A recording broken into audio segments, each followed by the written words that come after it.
Welcome to Slash Forward. In this episode, we're going to try to take a fun ride down a very long and boring road with the 2019 film The Dead Don't Die. If you're an optimist, you should subscribe to the channel to make things all better. Let's get to it. We open on Chief Cliff and Officer Ronnie venturing into the wilderness around their small town looking for Hermit Bob, the local crazy who's suspected of stealing Farmer Miller's chickens. He refuses to answer their questions, punctuating this with a warning shot. Since he and Cliff go way back, they encourage him to keep calm and try to avoid shooting officers of the law as they retreat to their cruiser. We find they aren't perturbed by much, other than daylight savings time and the impact it has on their circadian rhythms. As they drive through town, we see some locations and meet some people, and hear via radio transmission that some unusual worldwide phenomena may be occurring due to a slight shift in the tilt of the Earth related to excessive polar fracking. Aside from weather and technology issues, it's also riling up the animals, causing Frank's cows to return to their woodland home. But the officers remain casual for now, as is their way. They even have the town drunk, recently deceased, decomposing in a cell while they await the county coroner. Cliff takes the night shift and they all depart as they prepare for a sleepy evening. While at the diner, Fern and Lily gossip about Zelda, the very strange new funeral home manager, but their stories all make sense when we see that it's a samurai Tilda Swinton.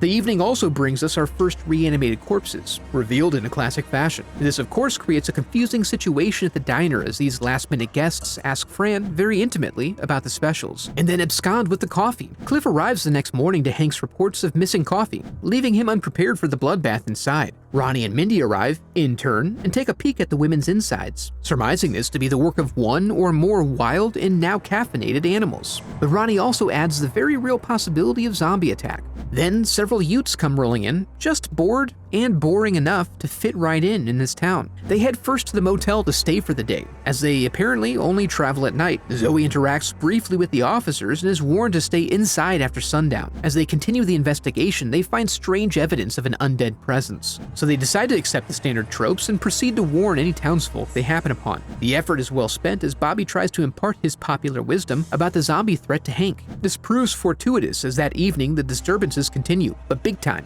and the gang first moves in on the motel, taking an early supper. Meanwhile, at the station, Mallory wakes up, providing the officers the opportunity to test the efficacy of the standard defensive methods. And they discover that movies are real. As the town becomes overrun with the undead, Zelda arrives at the station to lodge a complaint. From what they see, they're confident in her ability to protect herself, so they agree to let her watch the station while they do a quick patrol of the town, before all meeting up at the cemetery. The community seems to be doing fine until they swing through the motel, where the visitors failed to heed their warning. Ronnie takes a moment to ensure they don't create any future problems. Meanwhile, at the station, Zelda demonstrates some elite hacking skills, for reasons unknown. On our way through town, we see the hardware stores well fortified at the front, but neglected in the rear, the end result being insufficient defenses to ensure survival in the zombie apocalypse. At the cemetery, Cliff gets the cruiser jammed up to the axle in viscera, so they stay put, until Mindy's Nana checks in to see if she remembered to pack a lunch. Mindy's overcome by the sheer absurdity of this new world and ventures out to end the nightmare. Eventually, the zombies become distracted by Zelda's arrival, but more so by the concurrent arrival of a flying saucer. Hopes for salvation are dashed, however, when we see, like so many other aspects of her personality, this is mostly performative, as she makes a big show of only beaming up herself, kind of a jerk move.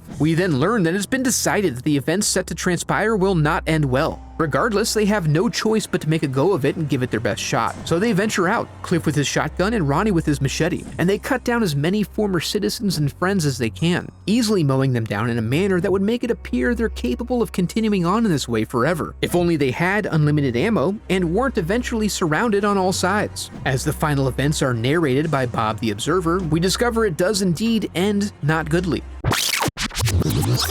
Just a quick reminder that I've created a website that allows you to make donations to support the channel. Any donation earns you a link to an uncensored 10-minute video featuring Toby Hooper's Life Force. Your support is greatly appreciated. I think I see what Jarmusch was going for here, and I appreciate dry humor. But no matter how cynical, metaphorical, or critical you want to be in your art, you shouldn't forget to also be entertaining in some way. Please.